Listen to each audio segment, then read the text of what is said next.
What's up, y'all? This is your boy Jackson. Welcome back to the Drop That Podcast, where we talk about film and television, boxing, MMA, pro wrestling, hip hop. On this particular episode, this is Fight Talk. Took a few days, almost a week, like half a week basically, to adjust and really digest to what happened this past Saturday. For those who don't know, UFC 294 in Saudi Arabia, known as Fight Island during the pandemic. It was a lot of a readjustment, and it went down. I gotta say, it didn't go down the way I thought it was going to. My picks weren't the exact picks. Let's get into it. Let's go from bottom to top. That was more interesting. Johnny Walker.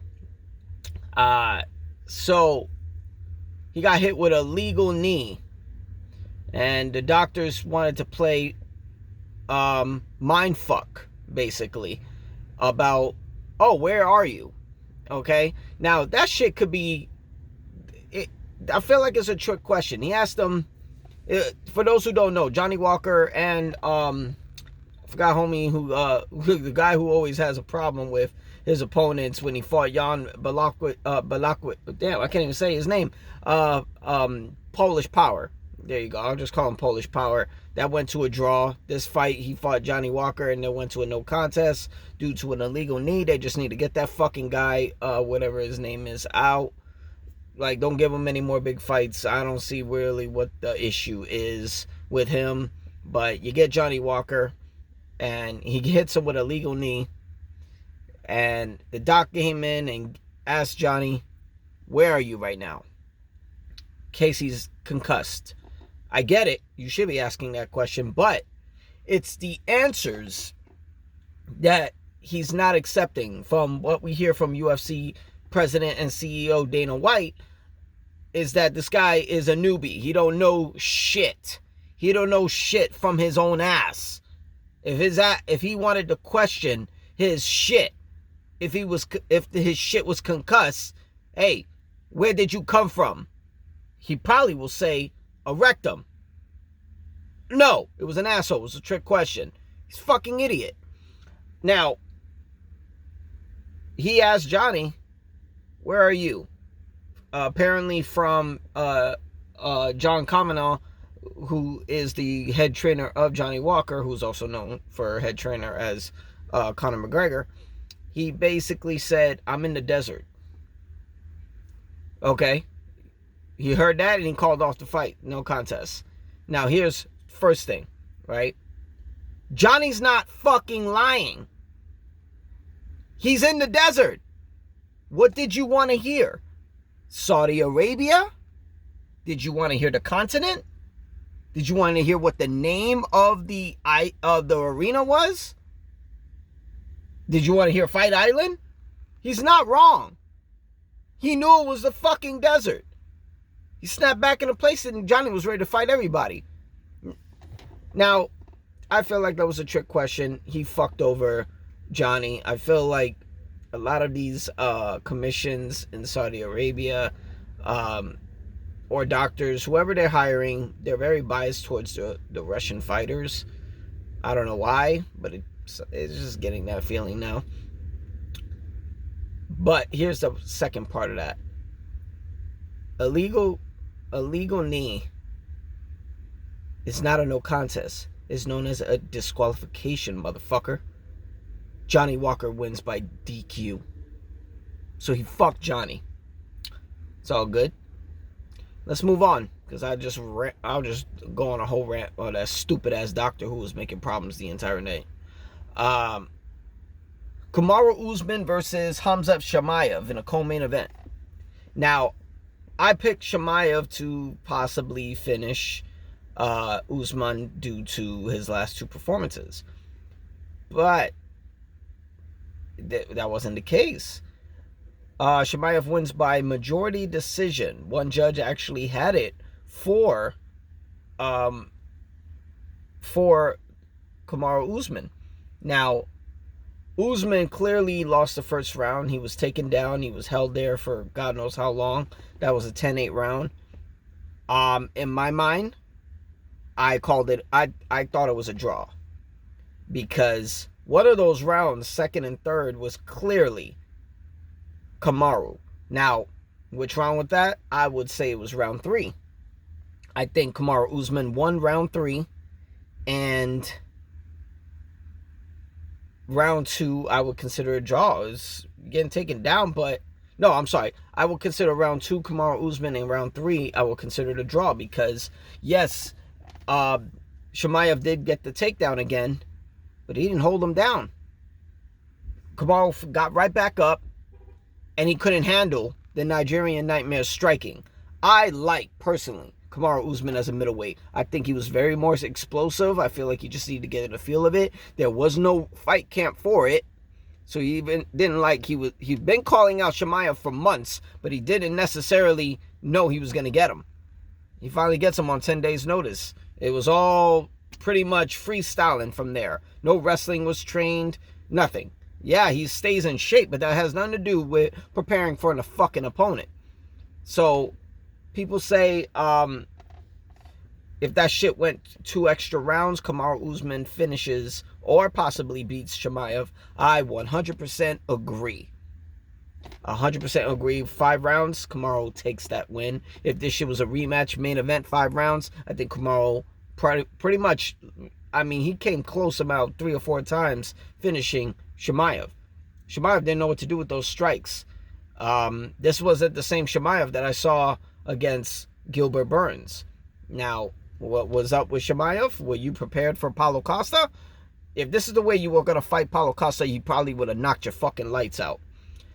You here to smash people. Okay. I didn't see no smashing. I felt like he was humping his fucking leg, basically. But, whatever. Hats off to Chimaev. Now, what's next regarding Kamaru Usman and Chimaev? Personally, when it comes down to Kamaru, personally, I feel like they should get a rematch. I think there should be a rematch. If not, because apparently this was who gets the next title shot against Sean Strickland, the new middleweight champion. I feel Dricus du Plessis did what he needed to do to earn that shot. Yeah, he fucked up. He said no to the title shot against Izzy. But you're not ready, you're not ready. In 2 months, 3 months, whatever. I mean, I don't think that was fair. I think he was being handed on a fucking silver platter for Izzy to literally fuck him up. But, you know, if that was the case, cool. But I don't think that would have sold the fight. Like, they got the African man going against each other. All right, you could build this into a fucking story and make it competitive. But whatever.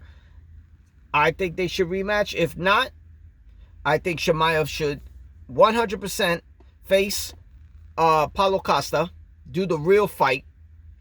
Kamaru Usman should fight Robert Whittaker, former middleweight champion.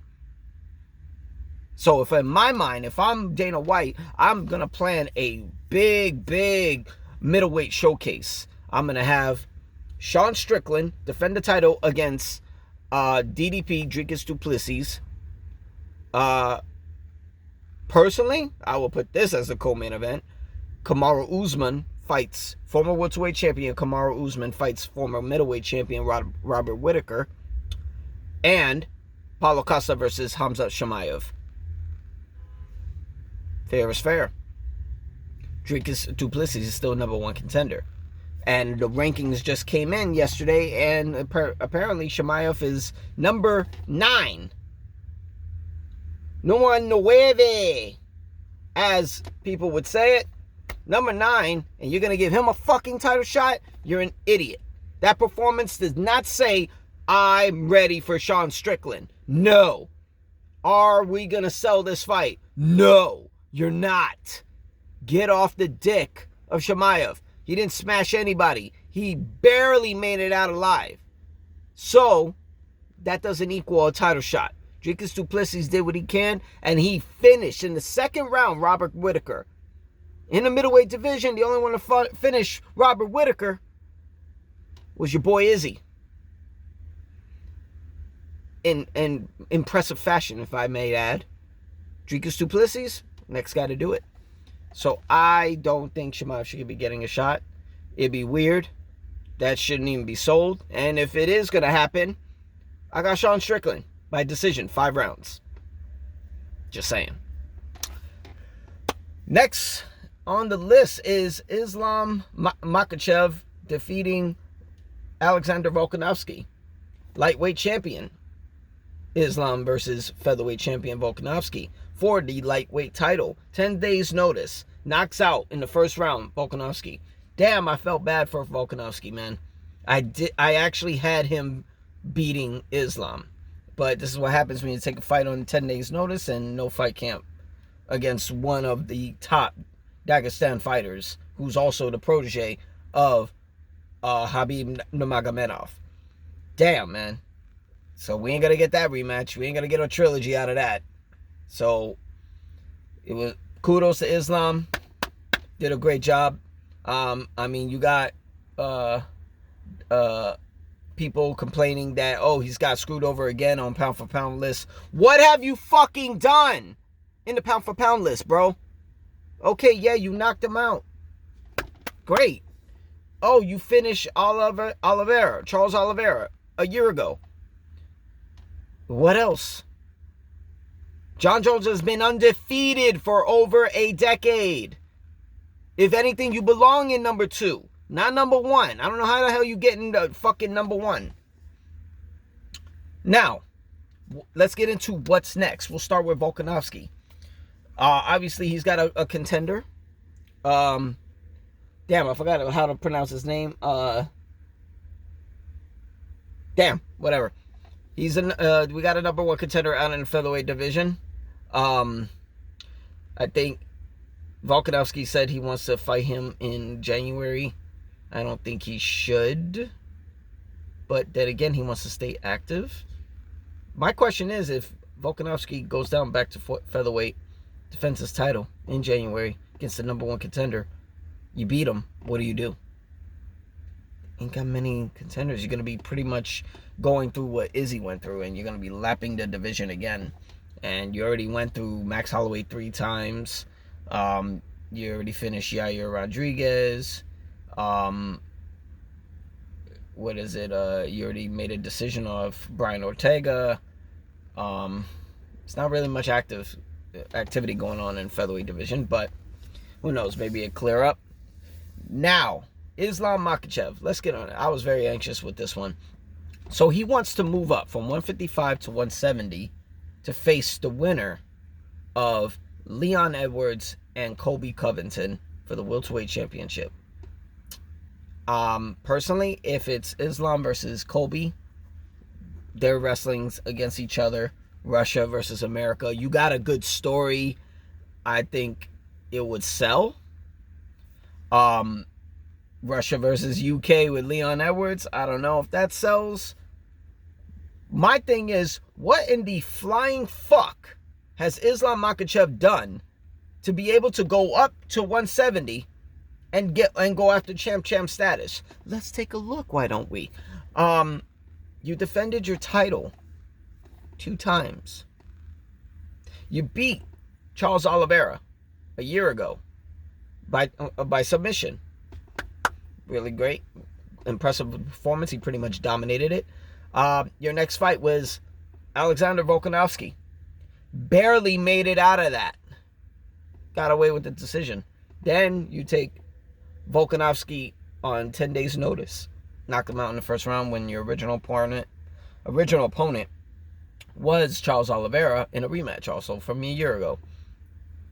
What have you done? Volkanovski lapped the entire division. Cleared it out. Even gave rematches to people who didn't need to have rematches. But he did it. That's what he deserved to get champ status opportunity. That's how he deserved it. You've done fucking nothing. You got Justin Gaethje, BMF champion, ready to go. You got possibly Dustin Poirier, who should be next in line. They got their backup fighter from Saudi Arabia, but nobody fucking knows him, and he done nothing to fucking actually deserve a shot. So, well, what else you gonna do? You need to clear out your fucking division, man. You practically got handed a lot of shit due to who your trainer was and who your trainer is. Yeah, you were the protege for Khabib's father. And, you know, God rest his soul, when he passed, Khabib finished it off, made sure the goal was captured by getting you that world title. Okay? You got some fucking work to do, bro. No way in hell you getting champ status out of that. So, do the right thing. Get that next contender, Justin Gaethje. I think that's the top of 2024, first quarter, if not second quarter. I think that's what's next. Moving right along. So, Dillon Danis appeals the loss to Logan Paul. I don't know. Okay, let's say let's just call it what it is. Dillon Danis sold that entire fucking event. Very entertaining, okay? He put some soap opera shit on it, whatever. He did his thing. He was going to lose on the judges' cards regardless of what. He got DQ'd, whatever. Kudos to Logan Paul. He gets his first victory in boxing. What are you going to do? Appeal? With the antics that he performed in the ring, I don't think that appeal is going to be approved. I think, you know, he's trying to get a no contest so that doesn't go to his record. Who gives a shit, dude? Who gives a shit? Go back to MMA, do your thing, bro. You can honestly sell. But we'll get more into Dillon Danis with our next subject, but we got to get into Logan Paul. Logan Paul has already been on SmackDown face-to-face with his next opponent, Rey Mysterio, in WWE. But he keeps talking about Dillon Danis. Then he goes to Raw 4 days later. No, I'm sorry, 3 days later. And he goes to Raw, same ring as Rey Mysterio's son, Dominic Mysterio, and brings up Dillon Danis again. Dude, that victory speech you gave, where you say you get fucking devil or whatever the fuck you said out of your life by beating him, you're just asking him to come back because you keep making him relevant. You keep talking about him. Yeah, Dillon Danis is probably trolling still on Twitter, but that's what he does. You keep bringing him up. You're making him fucking relevant. Now, if he gets a big deal, which would be my next subject, cool. Because the word is, which is already official, Bellator MMA has already released Dillon Danis. Dillon Danis is now a free agent after 4+ years on the shelf as a Bellator MMA fighter. Now he can go anywhere. He can go to one championship. I don't think that'll be good for him to go all the way overseas, over to Asia, and they're a huge organization. No, I don't think you should do that. That's world-class strikers. You already showed that you're not a good striker. Can he go to Rizin? Maybe. I'm kind of curious what Rizin's going to do, since they've been doing a lot of partnerships with Bellator. And they did a Bellator versus Rizin event, I think, twice. Bellator keeps beating them. Can he go to the PFL? Go into the welterweight division? If you're not going to strike and improve your striking, I don't think fighting for that $1 million check in the end of the tournament is going to work. Can he go over to UFC? Personally, if I'm Dana White, right, this is just for shits and giggles. If I wanted to make a super fight, right, I wait, right? This coming UFC 296 is going to be Leon Edwards defending the welterweight championship against Colby Chaos Covington, which I think is going to be a great fight. Let's just say, for shits and giggles, Colby finishes or decisions Leon Edwards, wins the title. Is they going to do a rematch? Fuck no. Dana White is not going to do a rematch. Hunter Campbell is not going to do a rematch. Mick Maynard is not going to do a rematch. They're not doing rematches for Leon Edwards. Leon Edwards has probably fucked them up in the past year and a half, if anything.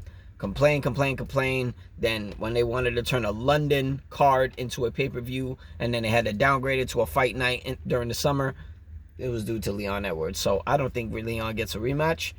But if I'm him, if I'm Dana White, I would sign a world-class match. Right? World-class match. Something I know is going to sell. Colby Chaos Covington. One time only. Defending the title against Dillon Danis. Now, that'd be weird to do, because Dillon Danis is only 2-0 in Bellator, in MMA, period. Why would he get a title shot like that? I don't think he should. Maybe give him, like how he did Alex Pereira, a whole leeway to get to Izzy for the title, which was 3 fights. Maybe they could do that with 2 for Dillon Danis. Just straight grappling, but improve your striking. Colby Covington versus Danis sells. Holy shit, that sells. But that's just what I would do. But Bellator MMA has been releasing their fighters a lot. They're not scheduling them for 2024. A lot of people are going on social media. They're depressed. They're stressed out after doing their big Bellator 300. It's like, what do you do next? You got these fighters crying, wanting a shot to keep working. What do you do with all these fighters? You know, who's going to get signed? Some people already released are looking at like they're going to be signed to the UFC. You got MVP, Michael Venom Page. Big name in Europe. So that'll be great to put him in the 170-pound division. I think that'd be great. Guy fights just like Izzy. Yo, I think him versus Izzy would be fucking crazy. They might be signing him soon. But what do you do with everybody else? I'm wondering what's going to happen with Cyborg. Because Cyborg is their current featherweight world champion in the women's division. Just defeated Kat Zingano. I think it was first round finish. And look what happened. Like, last company she was with was UFC. She don't have a good relationship with UFC. UFC just got rid of their featherweight division after Amanda Nunes retired. I don't think she goes backwards to that. She could barely cut down to 140. I don't think she's going to cut down to 135. She never could to fight Ronda Rousey. So, most likely, I think they put her at PFL. PFL, that'd be interesting, because Cyborg don't even have to fight at 145. She can go up to 155. They have a lightweight division. You can finally get that Kayla Harrison fight that everybody wants. Just saying. But I think Bellator is going to sell. I think PFL is going to probably take them. And it's going to be a squabble of a lot of different fighters not getting jobs, probably signing to PFL, and probably UFC is going to take some of them. I mean, what are you going to do with their champions? If I'm UFC, I'm probably going to snatch up their champions if I have a good relationship with them. Like, I would definitely get Patricio Pitbull, probably Picketry Pitbull as well, since they're both 2 different divisions. Ryan Bader, does he go back to UFC? Heavyweight's pretty spicy. I think he'll be okay. Bring the champ over. Light heavyweight, Vadim Nemkov, hell yeah. You'll spice up that light heavyweight division. He's Fedor's protege. Middleweight, welterweight, who knows. Lightweight, Umar Nurmagomedov. Yeah, hell yeah. Another fucking Khabib protege. Get him in there. You know, it's just a little interesting now, because Umar Nurmagomedov and Islam Makhachev, both proteges and brother to, well, Umar is Khabib's, so that's a relative. They both are world champions in the same division, lightweight. Might be interesting. But if I'm UFC, I'll take their champions. And then PFL could take everybody else who they have a good relationship with. It's going to be messy. I think it's going to be very, very messy, but who knows? Hopefully these fighters get their jobs and they make it happen. Moving right along. So the airwaves are spicing up about a possible Devin Haney versus Gervonta Tank Davis fight. Haney just relinquished his undisputed championship at 135 to move up to 140, where he's going to be fighting for the WBC super lightweight championship against Progreras. I got Haney winning that, but Tank has gone up. He's gone down. He's fought at 130, 135, 140. 140 when he fought Mario Barrados.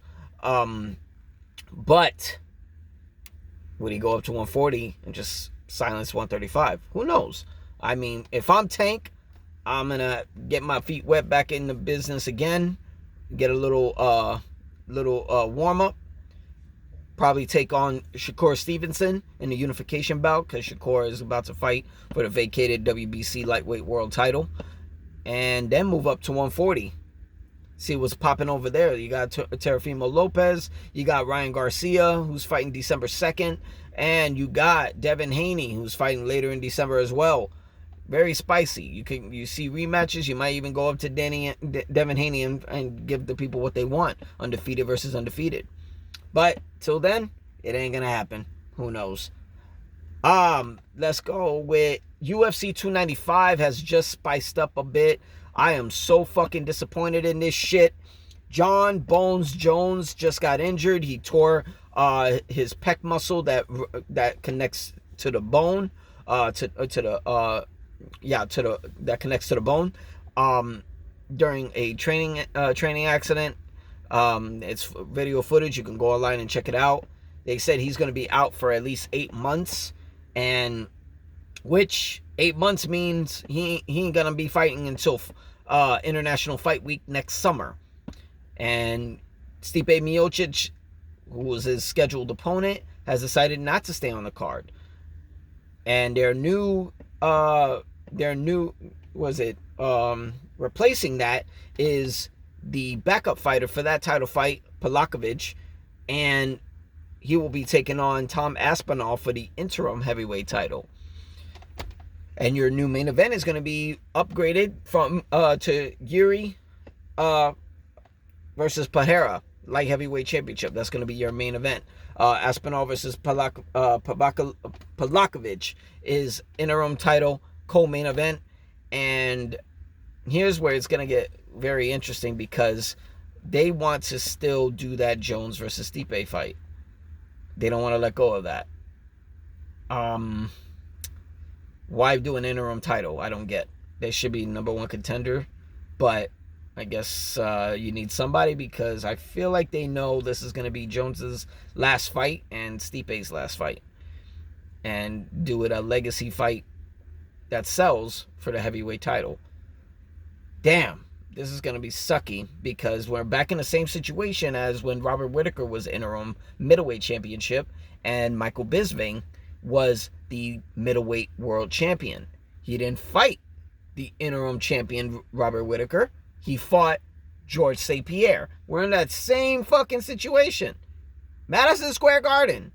Yo, there is something going on with a curse. And I feel like there's a curse going on in MSG when it comes down to the UFC. Everybody is either losing or fucking not getting the fights that they deserve at MSG. Look at Chris Weidman.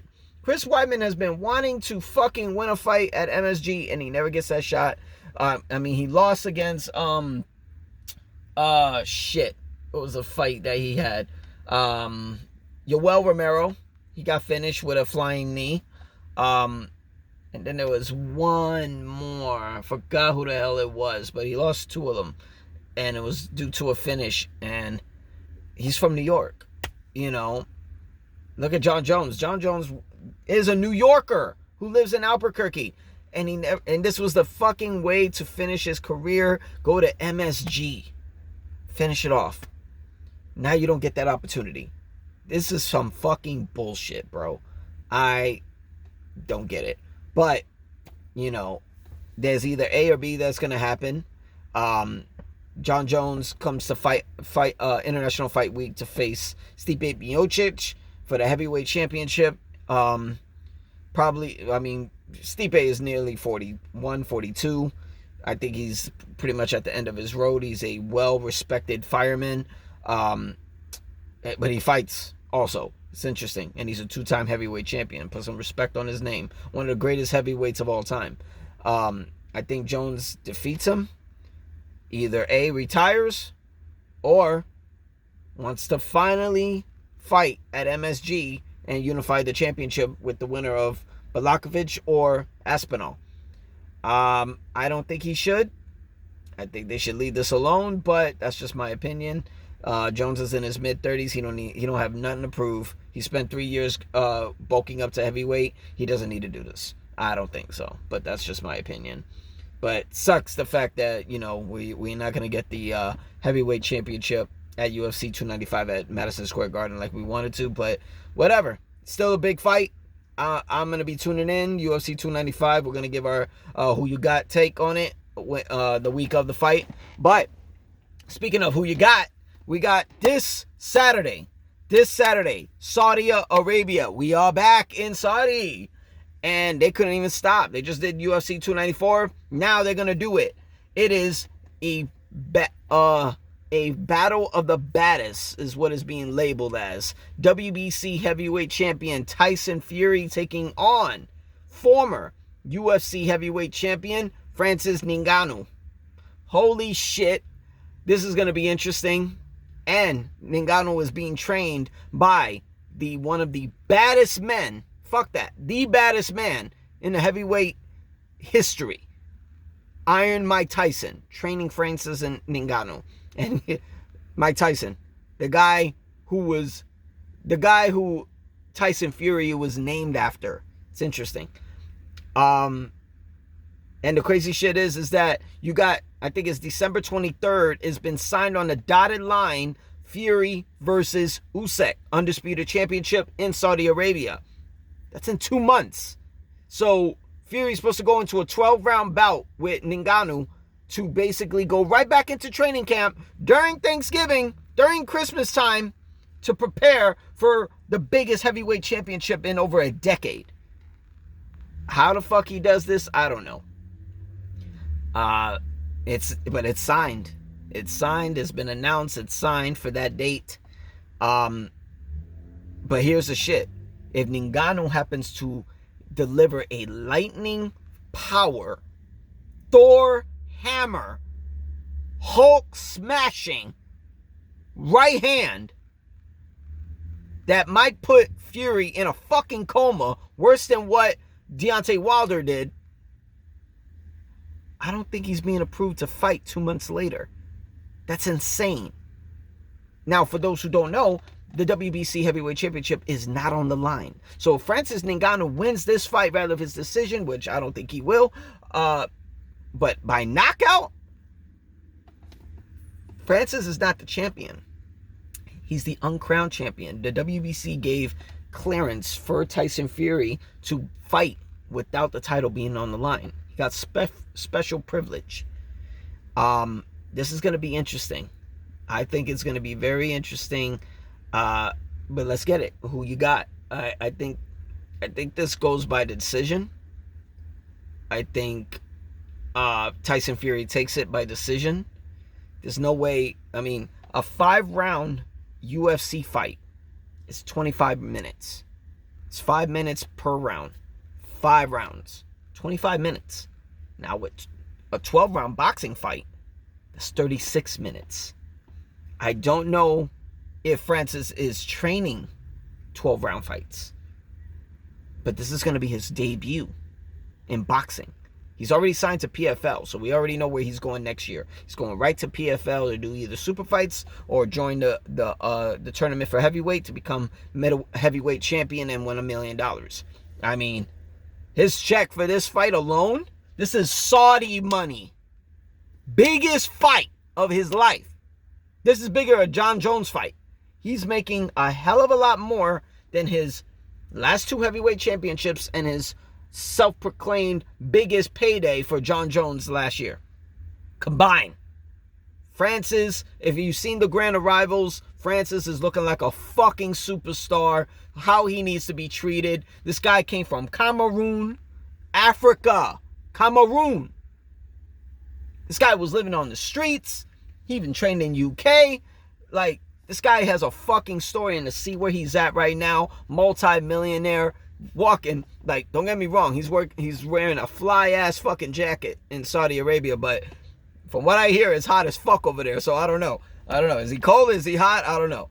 But he's being treated like a fucking movie star. He's a celebrity. He's doing his thing. Kudos to him for getting this fight. This is a fight that basically hardly anybody gets, and he got it. He got it against the best of the best at heavyweight.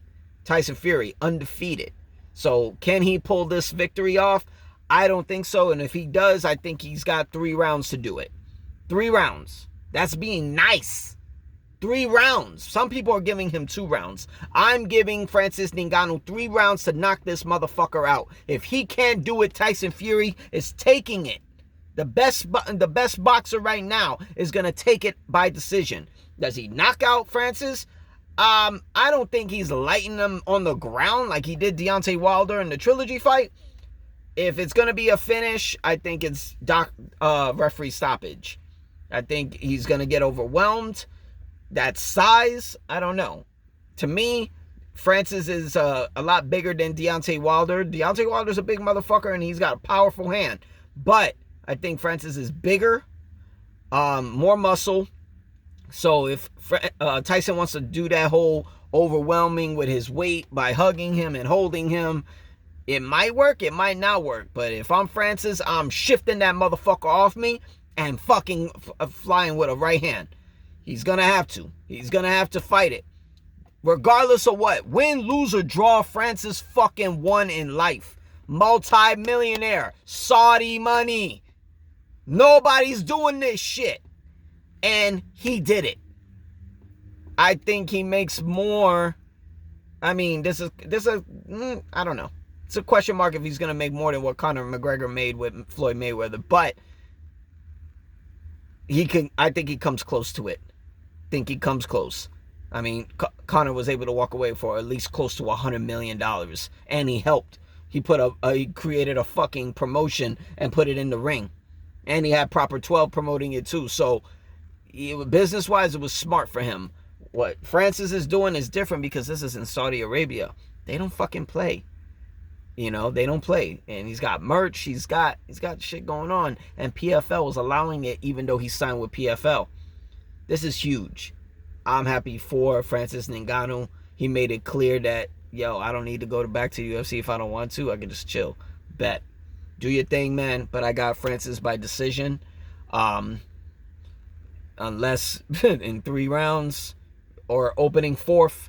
You know what? I change it. It'd be 4 rounds. Francis, if he could pull it off, he's gonna get 4 rounds because I feel first round they're gonna fill each other out.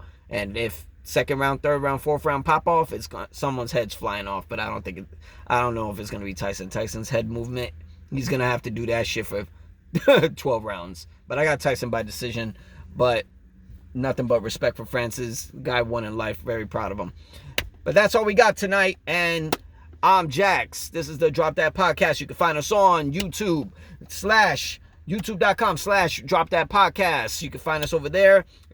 Jump on, subscribe. Let's talk about it. I'm going to open up the comments. Y'all want to talk some shit? Let's talk some shit. But make sure you do your Googles before you come at me because I got an opinion and then it's very non-filtered. So we're gonna dive into that shit. If you got something to say, let's go. Let's get this debate on. Keep it respectful though, okay? Also, you can find us on X, formerly known as Twitter, at Drop That Pod _13. We talking shit too. Rather if it's hip hop, I'm diving into it. We got a lot of people we talking shit with hip hop. A lot of people we talking with pro wrestling. A lot of people we talking boxing. Let's get it. MMA. Let's get it. We're gonna get it. I'm your boy Jax. I'll see you soon. Next episode. 1.